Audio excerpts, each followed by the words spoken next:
Welcome to EyE on You. Humans have been long manipulated genomes through selective breeding, choosing organisms with a desired trait and producing offspring with those desired traits. We have done that for thousands of years. But now, gene technology, also known as genetic modifications, provide ways to change genes and the genome.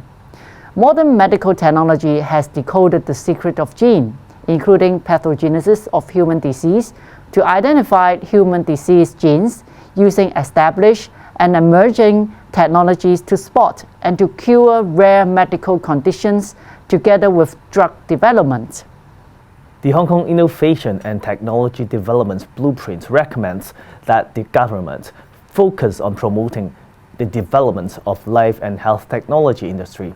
As a two-way platform for the nation, the Hong Kong Institute of Science and Innovation, CAS, cooperates with the King's College London, which is quite prestigious in the medical field, to establish a joint laboratory to contribute to Hong Kong's medical research.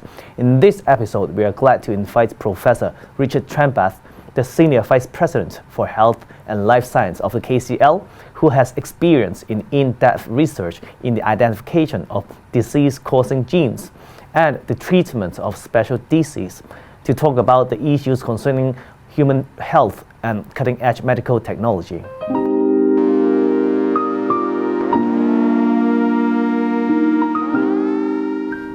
Hello, Professor Richard Trembath. Welcome to our show today. Thank you very much. That's very kind of you. So, as we all know that the King's College London is ranked 4th in globally and 1st in UK in the field of medical technology. So, can you briefly introduce us what's the latest achievement in KCL? Yeah, sure. Well, we're actually very, very pleased with our position in medical technology. It's an area that we have, as a university, invested in over quite some period, at least over a decade now, but we've made rapid advances. We have historically really deep expertise in all specialties in medicine, but we recognize that one of the rapidly advancing areas is the way in which we can use medical technology to really drive a much more precise way in which we deliver healthcare. And one of our major achievements in more recent times is our ability to capture much more detailed imaging of patients, whether it be of the brain and in particular the heart. We have a very large population where we treat patients, young patients with heart malformations, disruption of the way in which the heart is formed. And this requires surgery.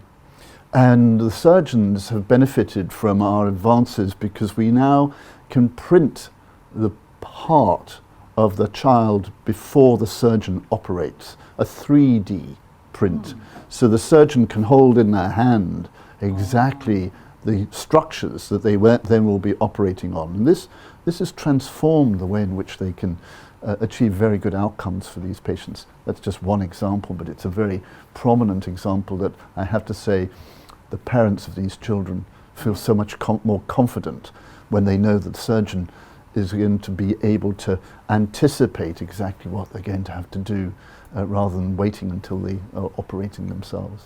Right. I know that the main purpose for your visit here to Hong Kong is to attend the launch ceremony of the joint laboratory, right? Yep. And why did you choose Hong Kong? And is there any advantages that Hong Kong possess in the biomedicine? Well, look, these collaborations, international collaborations, are something that is very important to a university like King's College London.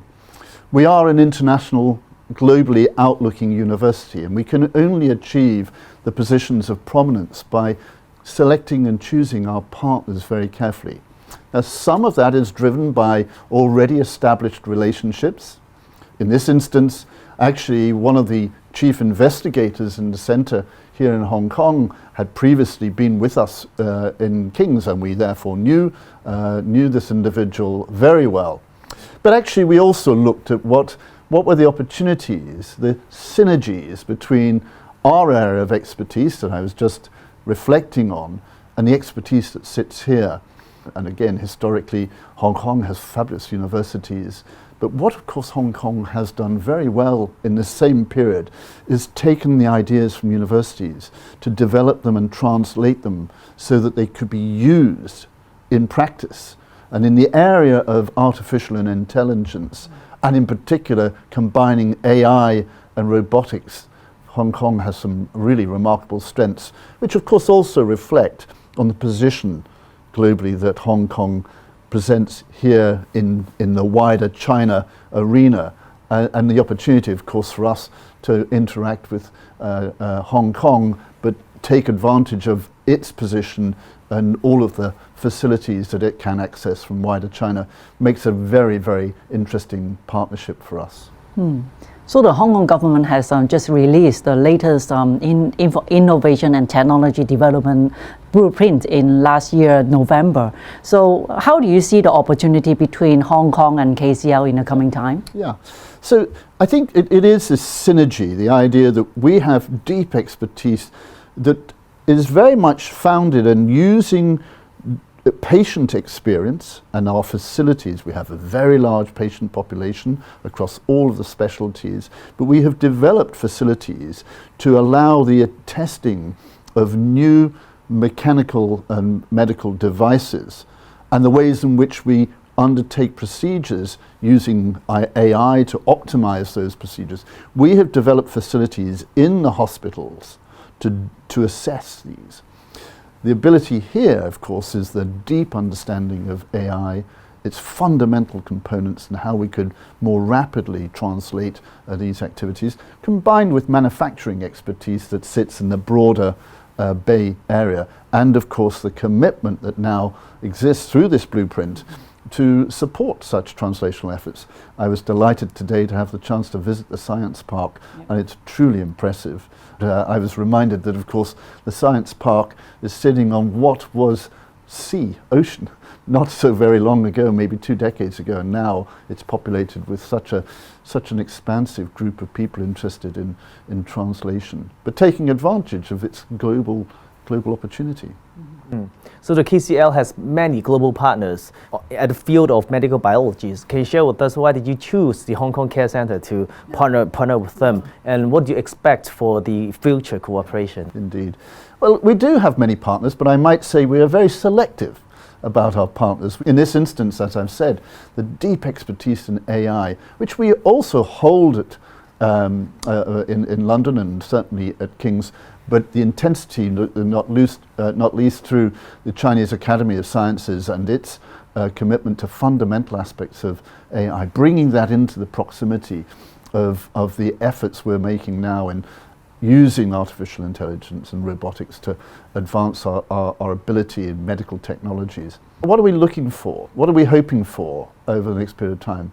What we would like and what our ambition is that we want to make sure we're training the next generation of investigators who will be developing these products over decades to come. So training and an opportunity to exchange in young early career academics, PhD students. It's a critical opportunity for us to expand their expertise very early in their career. Of course, second to that, we want to move these ideas forward and into medical practice far quicker than we would do if we were not partnering. And also, can you tell us your vision and the phased implementation of the newly established the joint laboratory? Well, we see this really as an opportunity for us collectively and in partnership to be world leaders in this, both in terms of being able to attract perhaps some of the most outstanding students who want to work in such an environment, to have that opportunity to move between London, our university, and the centre here, and expand their own ambition through that.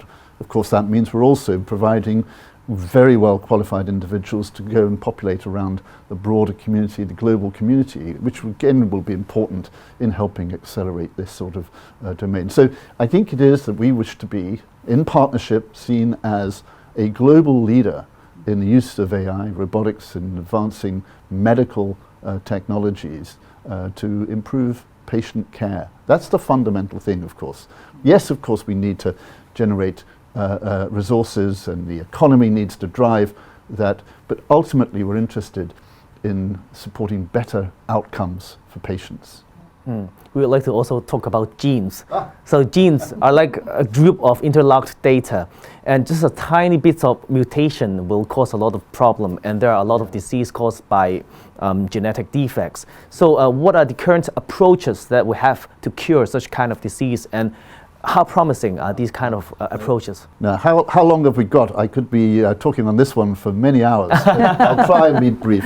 I'm a geneticist, so thank you for asking. My own area of expertise is in exactly just as you describe how our genetic material, and in particular how variation in our genetic material can make us more or indeed less susceptible to a whole range of illnesses. Indeed, even during the pandemic, we discovered that there were certain bits of the genetic material that either led you to have a worse outcome from the infection, but also particular bits of the genetic material, certain genes, that if you had a particular set of variation, you were less likely to develop severe outcomes. And this is replicated across a whole range of diseases, some of them very common, heart problems, high blood pressure, others extremely rare, and I have spent much of my career working on both common things, skin conditions in my area. Acne and psoriasis have been two big areas for me,